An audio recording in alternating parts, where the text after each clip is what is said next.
The Namek Saga in general gave birth to some of the largest and most rapid power increase we've ever seen in Dragon Ball. Characters who entered the arc at one level could become almost unrecognizably stronger only a short time later, and nobody represents this better than Vegeta. He arguably experienced the most ridiculous growth of anyone during this entire period, constantly being pushed to the brink of death, recovering, and coming back significantly stronger than he was before. When Vegeta first arrives in Namek, he is already stronger than the version of himself who fought Goku on Earth, but that is only the beginning. As the arc progresses, Saiyan biology allows him to repeatedly benefit from near-death recoveries, with each one creating another massive jump in strength. He goes from dealing with fighters around the level of Dodoria and Zarbon, to eventually surpassing members of the Ginyu Force who would have completely overwhelmed him earlier in the arc. Even that is nothing compared to the increase he receives towards the end of Namek. When Vegeta intentionally has Krillin nearly kill him before Dende heals him because he believes another recovery could finally give him the power necessary to become a Super Saiyan. Obviously, Vegeta was wrong about actually becoming a Super Saiyan, but he wasn't wrong about becoming dramatically stronger. His growth throughout Namek demonstrates just how extreme Saiyan power progression has become during this portion of the story. The gap between where Vegeta began the arc and where he stood against Frieza is enormous, despite all of these events occurring within an incredibly short time frame. But one character who almost never gets brought up when discussing these ridiculous increases is Piccolo. Obviously, Piccolo doesn't have access to Zenkai boost. That's a Saiyan trait, so unlike Vegeta, Goku, and Gohan, he couldn't simply recover from a near-death experience and suddenly come back substantially stronger. And this really starts all the way back in the Saiyan saga when Piccolo ultimately sacrifices himself protecting Gohan from Nappa. Around the time of that battle, God Material generally places Piccolo at a power level of 3500. That number is already impressive when you remember what Piccolo has been less than a year earlier. During the fight with Raditz, his normal battle power was still only in the 400s, with his special beam cannon being capable of temporarily raising his attack power much higher. So in slightly less than a year of dedicated training for the arrival of the Saiyans, Piccolo has gone from a fighter in the 400s to somewhere in the 3500s. That means before we get to Namek, Piccolo had already demonstrated that he was capable of making enormous improvements through conventional training alone.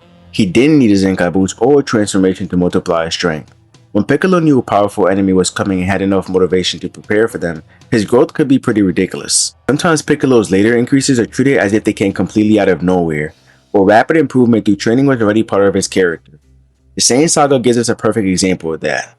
Give Piccolo enough time, a powerful opponent to prepare for, and training that actually pushes him, and his power can increase several times over within a relatively short period. But as impressive as that jump from the Raditz fight to the battle with Nappa was, it completely pales in comparison to what apparently happened next. After dying, Piccolo travels down Snake Way and eventually reaches King Kai's planet alongside Tien, Yamcha, and Chaozu. And Piccolo doesn't even get anything close to the amount of time Goku had to train there. His time on King Kai's world is extremely short by comparison. Yet when Piccolo eventually arrives in Namek, what we see from him suggests that the increase he experienced during that brief period was absolutely massive. For a little reminder just how effective training on King Kai's planet could be, look at what it did for Goku. When Goku died during a battle with Raditz, his power level was stated to be 416. After reaching King Kai and completing his training, Goku returned with a resting power of over 5,000, while his full power was stated to be over 8,000, generally represented by the famous over 9,000 reading Vegeta's scholar picks up on. Using that full power figure, Goku had increased his strength by roughly 19 times compared to where he had been before his death, and that was an enormous increase. Goku went from being completely outclassed by Raditz without Piccolo's help to becoming powerful enough to completely overwhelm Nappa. King Kai's training fundamentally changed where Goku stood in the power hierarchy. But this is where Piccolo becomes interesting, because his improvement appears to have been even more extreme. Piccolo arrived in the afterlife with a power level somewhere around 3500, and unlike Goku, he didn't get nearly as much time to train with King Kai. Yet estimates based on his strength around the time he arrives in Namek can place Piccolo somewhere around the 200,000 range, even before accounting for what would happen once he encountered Nail. If we use that estimate, the jump is ridiculous. Going from roughly 3,500 to around 200,000 would mean Piccolo became 57 times stronger. To put that into perspective, the commonly stated multiplier for the original Super Saiyan transformation is 50 times the user's base power. Piccolo potentially experienced a greater proportional increase through this brief period of training than the multiplier Goku later receives from becoming a Super Saiyan. And Piccolo accomplished this despite spending far less time on King Kai's planet than Goku did. That doesn't necessarily mean Piccolo literally followed the exact same training routine and somehow got 57 times stronger from it alone. Now I'm sure some of you are wondering where exactly we're getting this 200,000 power level for Piccolo from. Because unlike a lot of the early power levels of Dragon Ball, this isn't a number that is explicitly given to us through a scouter reading in the original manga. Nobody looks at Piccolo when he arrives in Namek and tells us his battle power is exactly 200,000. Instead, this number comes from working backward using the information given to us in supplementary materials, specifically El Manga Legendario, And when you combine that information with what Piccolo accomplishes against Frieza, the estimate starts to make a surprising amount of sense.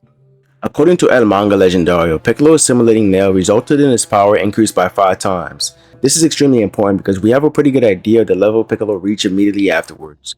Once Piccolo arrives in the battlefield and confronts Frieza, he is capable of fighting against Frieza's second form, whose power had already surpassed 1 million.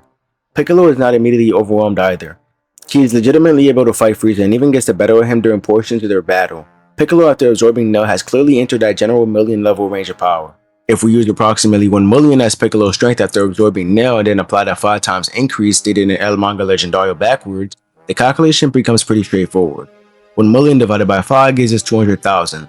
That would place Piccolo at approximately 200,000 before ever absorbing Nail, meaning this would essentially represent the level Piccolo had reached through his training in the afterlife. And if that number is anywhere close to accurate, Piccolo's growth becomes absolutely ridiculous. Remember, Piccolo was only around 3500 when he died against Nappa. Going from roughly 3500 to approximately 200,000 would mean becoming around 57 times stronger in an incredibly short amount of time. As we just talked about, that proportional increase is actually larger than the 50 times multiplier generally associated with the original Super Saiyan transformation. Obviously, training growth and transformation multipliers aren't exactly the same thing, but it gives you an idea just how enormous this jump could have been. Now, of course, we should acknowledge that this entire calculation relies on the 5 times statement from El Manga Legendario being accurate, as well as using roughly 1 million as a benchmark for Piccolo after the assimilation. So I wouldn't present 200,000 as though Toriyama had a character directly read that exact number from a scouter. There is some interpretation involved here. But what makes this estimate interesting is that it really isn't as far-fetched as it might initially sound when you actually go back and look at how Nail reacts to Piccolo before they ever fuse. Nail is immediately impressed by Piccolo's strength, and that matters because Nail isn't just some ordinary Namekian complimenting an outsider. Nail is explicitly the strongest warrior among the Namekian and Namek. He had a battle power of 42,000, which was already extraordinarily high compared to almost everyone we had encountered before the Ginyu Force arrived. Yet when Piccolo shows up, Nail can immediately recognize that Piccolo has become exceptionally powerful. That alone strongly suggests Piccolo had moved well beyond the level he possessed during the Saiyan saga. But Nail's reaction becomes even more significant when you consider what he knows about Frieza. Nail had personally confronted Frieza. He knows exactly what kind of monster they are dealing with, and by this point Frieza has already begun transforming. Nail can sense the battle occurring elsewhere in Namek, meaning he understands that Frieza's power has risen dramatically beyond the level he displayed when the two of them fought. And despite knowing all of this, Nail still believes that fusing with Piccolo could potentially give them the strength necessary to defeat Frieza. That confidence makes considerably more sense if Piccolo was already somewhere in 200,000 before the fusion. If Piccolo was still sitting somewhere remotely close to the 3500 level he had against Nappa, multiplying his power by 5 wouldn't accomplish anything against Frieza. Even if he had only reached something around Nail's own 42,000, a 5 times increase would still leave him nowhere near second form Frieza. But if Piccolo had already climbed to roughly 200,000, suddenly Nail's confidence begins to line up almost perfectly with what actually happens. Multiply that by 5 and Piccolo enters the neighborhood of 1 million. Then Piccolo reaches the battlefield and immediately demonstrates that he can actually compete with second form Frieza, whose power had already surpassed 1 million. Frieza is eventually forced to transform again, which confirms that Piccolo had legitimately become a threat at that stage of the battle. So while 200,000 isn't an explicitly stated manga power level, there is a surprisingly coherent argument supporting it. El Manga Legendario gives us the 5 times increase, Piccolo's performance gives us the approximate result, and Nail's dialogue supports the idea that Piccolo was already extraordinarily powerful beforehand. When all of these pieces are put together, they line up remarkably well, and if that estimate is correct, then Piccolo quietly experienced one of the craziest increases in the entire Namek Saga. He went from roughly 3,500 against Nappa to roughly around 200,000 after an extremely short stay on King Kai's planet, and multiplied that strength even further by fusing with Nail, all without a Zenkai boost, without transformation, and without being a Saiyan at all. And somehow, even this ridiculous level of growth would eventually be overshadowed by what Piccolo accomplishes after Namek. And there's another reason this is worth emphasizing, because Piccolo's growth on King Kai's planet becomes even more ridiculous when you compare it directly to Goku's experience there.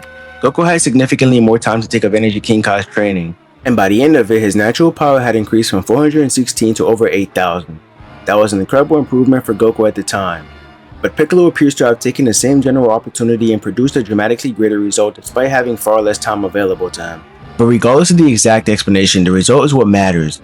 If this 200,000 estimate is correct, Piccolo had increased his strength by around 57 times compared to where he was when Nappa killed him. And remember that 3,500 itself was already the result of Piccolo becoming several times stronger through less than a year of training after Raditz. So we're looking at someone who was already demonstrating exceptional natural growth suddenly accelerating at an even more ridiculous rate. It also changes the way we should look at Piccolo's decision to travel to Namek.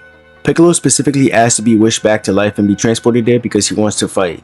At first glance, that confidence can seem almost absurd. Piccolo knows the enemies in Namek are operating on a completely different level from Nappa and Vegeta, yet he still wants to be placed directly in the middle of the conflict. If Piccolo had only improved slightly since his death, that would basically be suicide. But if he had actually reached around 200,000, his confidence becomes much easier to understand. From Piccolo's perspective, he had already experienced the greatest increase in strength of his entire life. This is what makes the fusion so important. Nell wasn't taking a weak Piccolo and magically turning him into a million-level fighter. If these figures are correct, Piccolo had already done the overwhelming majority of the work necessary to reach an absurd level by himself. Nell simply took an already incredible powerful Namekian and multiplied what was there. That distinction becomes important when looking at Piccolo's growth throughout the rest of Dragon Ball. Namekian fusion is obviously responsible for two of his most famous jumps in power. First with Nell, and later with Kami. But Piccolo himself repeatedly demonstrates incredible ability to improve through training. His strength isn't entirely dependent on absorbing another Namekian whenever the story needs him to catch up. And that becomes extremely relevant after Namek, because as unbelievable as going from roughly 3,500 to around 200,000 sounds, Piccolo is eventually going to experience another period of conventional training where his improvement might be even more impressive.